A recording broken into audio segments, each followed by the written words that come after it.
ke baik Dokter Yudi, saya mau ke Bang Palmer. Kalau melihat ini kan nampaknya kalau dari sisi bukti-bukti seperti hasil otopsi dan lain sebagainya, dari sisi forensik nampaknya agak sulit begitu ya, karena melihat sudah cukup lama 8 tahun, kecuali memang bukti-bukti yang di tahun 2016 masih disimpan cukup baik begitu, baik sperma dan lain sebagainya. Nah, kalau dari kuasa praktisi hukum sendiri melihatnya, sebenarnya pihak kepolisian masih cukup punya peluang besar nggak sih untuk mengungkap kasus ini, melihat hanya mengandalkan saksi-saksi yang mengandalkan memori di tahun 2016 yang saat ini muncul ke permukaan saja? Baik, terima kasih teman-teman. Edi ya, ada di studio dan teman-teman yang lain, terkait Dr. Yudi. Saya menyimak tidak utuh dari awal karena ada beberapa teknis tadi. Saya mau melihat tentang pembuktian yang sudah berjalan 8 tahun yang lalu. Sebenarnya berkas masih ada, walaupun berkas yang dari para tanda kutip terpidana. Kenapa saya katakan tanda kutip? Karena dipersoalkan, karena mereka banyak mencabut BAP-nya yang sebelumnya. Artinya ada proses yang mereka sangkal. Artinya juga ada proses penyidikan yang tidak proper, atau yang biasanya suka mereka tidak berkesempatan didampingi pengacara. Itu sering sekali menjadi penyebab mencabut keterangan saksi di persidangan. Apalagi saksi itu akan kemudian menjadi saksi kepada tersangka yang lain menjadi saksi kepada. Jadi ini bukti dulu, tidak bisa, tapi paling tidak berguna sebagai petunjuk. Dalam kaitannya apakah tadi hasil forensik itu masih mungkin dipakai sebagai 8 tahun yang lalu. Yang dimaksud oleh Dr. Yudi tadi dari pengalaman yang seperti kasus pembunuhan DC yang saya alami itu, memang walaupun itu sudah bertahun-tahun, kalau menyangkut organ tubuh yang keras, katakanlah pada kepala, dipukul pakai benda tajam, tentu frakturnya berbeda dengan kalau dipukul dengan benda tumpul. Itu masih bisa dipakai. Tetapi saya sampai sekarang meragukan, karena ini sudah 8 tahun mengandalkan keterangan saksi, sementara saksi sekarang sudah mulai berteriak-teriak, satu dan yang lain sudah tidak lagi nyambung.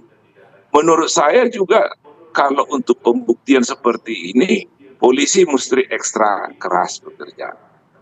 Di dalam kejadian-kejadian lalu, apabila ternyata ditemukan suatu proses perkara, due process of law yang tidak proper, maka baik penyidiknya maupun jaksanya, termasuk hakimnya, harus dieksaminasi. Eksaminasi tidak selalu menghukum orang yang menjalankan tugas. Eksaminasi itu juga untuk menemukan adakah di dalam proses ini sesuatu kejanggalan. Dari itulah nanti bahagian yang bisa disumbangsikan kepada penyidikan yang baru.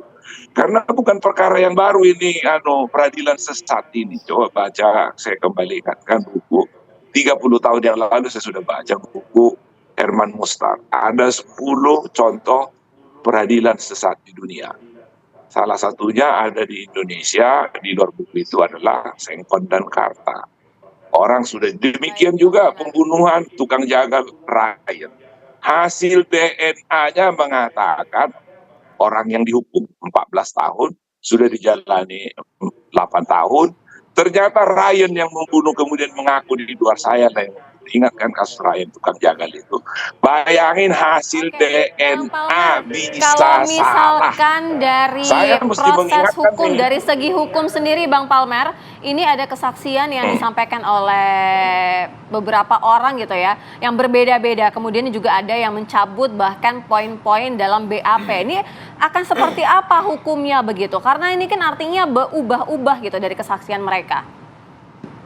Ya, kalau mengacu kepada apa yang dikatakan oleh rekan saya Hotman Paris, mengatakan bahwa itu sudah ada putusan. Artinya putusan itu ada satu fakta hukum dari keterangan saksi. Permasalahannya kan kita tidak bisa melihat kertas putusan itu menjadi bukti dalam kertas yang walaupun cara ini sebenarnya disepakati. Ingat, mencabut tidak mencabut keterangan yang ada di dalam BAP atau yang ada dalam putusan, perkara yang disidangkan itu harus mendengar keterangan saksi di persidangan. Di persidangan terhadap terdakwa itu. Banyak ternyata penyimpangan proses beracara termasuk di pengadilan. Tidak ada yang bisa mengontrol supaya berjalan hukum acara. Contoh, berita acara di tempat lain, penyitaan di dalam perkara lain bisa dipakai serta-merta dalam perkara lainnya, padahal tidak disita untuk perkara itu. Sekarang kita ambil contoh dalam kasus ini. Dulu keterangan orang itu di persidangan yang 5 orang sudah dihukum mengatakan ABC. Sekarang di antara 5 orang itu ada yang mengatakan BCA keterangannya, berbalik-balik kan. Nah, kembalilah kepada ketentuan pasal 183. Oke, poinnya sudah kita tangkap, Bang Palmer. Kita harus jeda dulu sejenak. Nanti saya mau ke Bang Edi dan juga Bang Ibnu. Kalau Bang Ibnu melihat apa sih sebenarnya pertimbangan jaksa waktu saat di proses pengadilan di tahun 2016, saat tidak ada CCTV di situ, saat tidak ada sperma tapi tak ada DNA di situ, kenapa akhirnya hasil visum dan juga amar putusan ini bisa berbeda? Sebenarnya apa yang menjadi pertimbangan ya, mungkin kita bisa gambarkan nanti di segmen berikutnya. Tetap bersama kami di Apa Kabar Indonesia Pagi. Baik, kembali lagi di Apa Kabar Indonesia Pagi. Saya mau langsung menyambung pertanyaan tadi ke Bang Ibnu. Kalau melihat apa sih pertimbangan dari jaksa mungkin di tahun 2016, melihat pihak kepolisian sudah mengumpulkan bukti-bukti yang kemudian akhirnya digelar di persidangan, tapi kan nggak ada CCTV, di mana CCTV itu sebenarnya ada di lokasi kejadian 5-7 CCTV waktu itu. Kemudian ditemukan sperma tapi tidak ada DNA-nya, tapi akhirnya bisa diputuskan juga oleh pihak kejaksaan dan juga majelis hakim saat itu. Apa menjadi pertimbangan sebenarnya?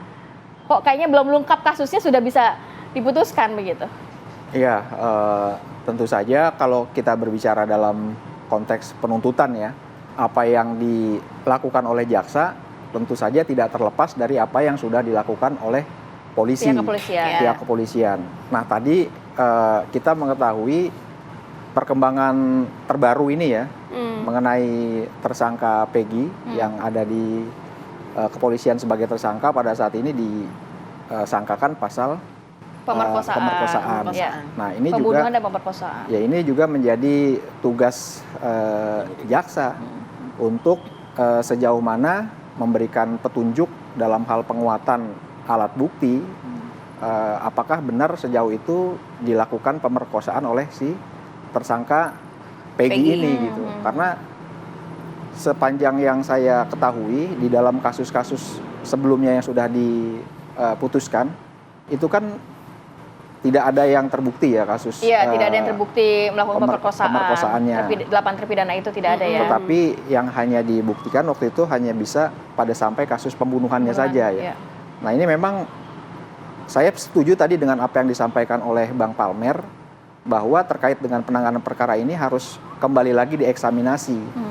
Dilihat lagi kesesuaian antara fakta-fakta hukum yang terungkap di persidangan dengan kemudian kondisi terkini ya, ada alat bukti terbaru untuk kemudian dipelajari lagi untuk menguatkan pembuktian yang akan dilakukan oleh penyidik dan pada akhirnya adalah oleh penuntut umum di persidangan kelak.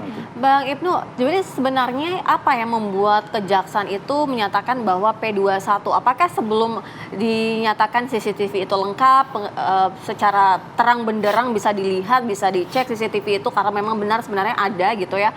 Kemudian juga DNA kepemilikannya belum jelas dari sperma itu, tetapi akhirnya bisa dikatakan P21 ataupun lengkap. Nah sebelumnya ada tidak, paling tidak jaksa ketika melihat ada nih runutan-runutan yang belum lengkap gitu, akhirnya diminta penyidik untuk melengkapi terlebih dahulu, atau sudah ada poin-poin tertentu yang menyatakan bahwa sudah lengkap gitu?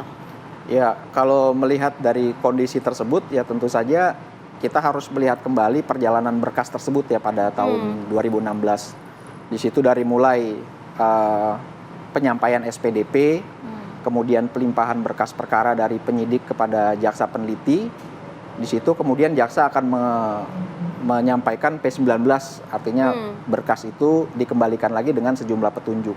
Nah, kita bisa menelusuri apakah memang jaksa sudah memberikan petunjuk yang proper atau petunjuk yang layak ya untuk memperkuat alat-alat bukti yang diajukan oleh polisi. Kalau Bang Ibnu melihatnya, haruskah juga jaksa di tahun 2016 juga dimintai keterangan dan juga dicek adakah mungkin ketidaksesuaian proses dari peradilan saat itu? Ya, bisa berawal dari berkasnya terlebih dahulu ya, dilihat berkasnya, kemudian nanti jaksa yang bersangkutan atau pejabat-pejabat struktural administrasi seperti dari mulai kepala seksi pidana umum maupun juga kajarinya ya, dikonfirmasi lagi, di cross check lagi dengan perjalanan berkas tersebut, apakah ini sudah bersesuaian dengan penanganan perkaranya dan juga berkas perkara alat bukti yang diajukan tersebut.